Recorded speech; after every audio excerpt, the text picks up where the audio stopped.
Alors moi c'est Marc, je suis chef de projet éco-conception pour Decathlon. La transformation du plastique c'était super simple et c'est pour ça qu'il y a une grosse consommation de plastique. Et le problème aujourd'hui c'est justement qu'on en consomme énormément.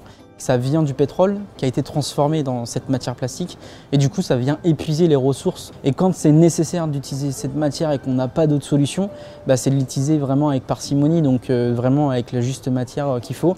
Et si possible, utiliser des plastiques recyclés pour en faire une autre matière plastique.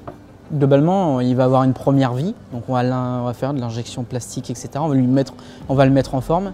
Puis à la fin de vie de ce plastique, on va pouvoir dans certains cas, pouvoir le recycler. Donc, par exemple, ce qu'on va faire, c'est qu'on va récolter du plastique via le tri sélectif. Ensuite, on va pouvoir le broyer et puis on va le refondre. Et on va le refondre pour en refaire un nouveau produit. Ça va avoir un impact puisqu'on va devoir collecter. Donc il y a potentiellement des camions sur les routes qui vont tourner pour collecter cette matière-là. Le refondre, ça va demander aussi de l'énergie. Mais cette énergie-là, comparée à l'extraction de l'industrie pétrochimique, elle va être quand même moindre qu'une nouvelle matière.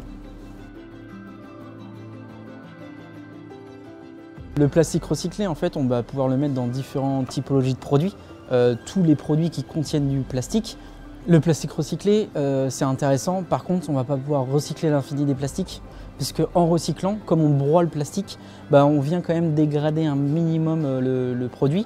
Alors souvent, ça ne pose pas forcément de problème. Mais par contre, quand le produit il a subi 6, 7, 10 process de recyclage, finalement, là, on va plutôt vraiment avoir des choses dégradées. Donc on ne peut pas recycler le plastique à l'infini. Demain, un monde sans plastique, ce n'est pas un monde qu'avec du plastique recyclé. Il faudra aussi se poser la question de comment je fais en sorte de ne pas utiliser ces matières-là et plutôt d'aller vers d'autres aussi ressources renouvelables.